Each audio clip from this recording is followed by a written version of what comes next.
This video is part of the 3 True Scary Stories series.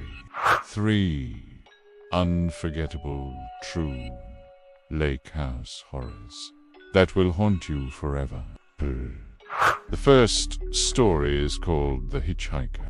I was working for a private investigator who had been hired by her husband to find his wife who had gone missing.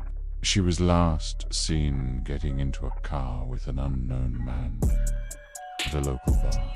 My job was to sit in a surveillance van and keep watch over the same street where she was last seen. B. We parked down the block from where she disappeared and set up our equipment. It took a while, but eventually we found the man who gave her a ride that night. He was alone in the car.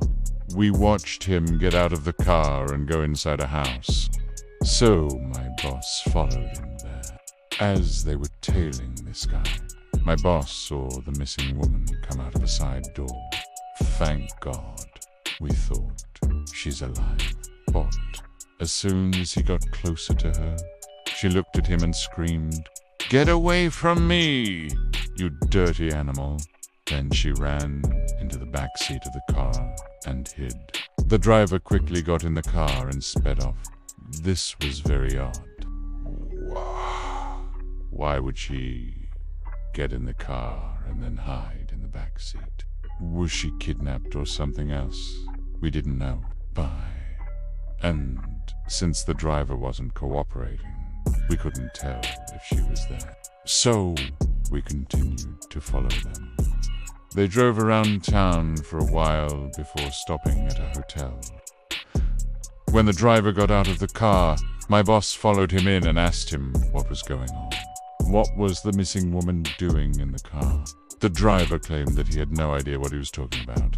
Then he went to his room. My boss tried to listen in on their conversation, but he couldn't hear anything. So he left to set up surveillance outside the room. Sometime later, the woman came out of the room. She was crying, and when she saw my boss, she started screaming again. My boss had to run out of the way so she wouldn't hit him. She then ran down the hall and disappeared into another room. She never came out. At the end of the 3 days, the husband still hadn't found his wife. It was a horrible experience. I'll never forget the look on his face when he heard what happened. Viewer discretion is advised for the next story. It's called The Creature. This happened in 2008 in London, Ontario. A man named Paul lived in a house with his parents. He had a large backyard with a path that led to a lake. Every morning he would take his dog for a walk along the path and into the lake. One day he let his dog run ahead of him. As it loved playing in the lake, the dog started swimming out into the middle of the lake, and Paul kept calling his dog back to shore. After a while he realized that something was wrong. His dog wasn't listening to him. It was acting strange. Paul started running along the shore, trying to get to his dog. And that's when he saw a large shape moving in the water after his dog. It looked like a human torso with long arms. And as it got closer, he could see sharp teeth. Before he could react, it grabbed his dog and pulled it under the surface. Paul screamed and tried to grab onto the creature to pull it back to shore, but it just slipped through his fingers. It was slimy and wet and felt like ice cold, but after it disappeared under the surface, Paul ran home, burst through the door, and told his mother to call 911. By the time the police and paramedics arrived, Paul had calmed down a bit. There, he told them what happened, and they started searching the lake. They never found the creature or the dog. And since there was no evidence that any crime had been committed, they eventually closed the case. Paul hasn't been back to the lake since. I's afraid to go near the water and always expects to feel those icy fingers closing in on him. Our last story is called The Island. I grew up hearing scary stories about an island in a lake near my hometown.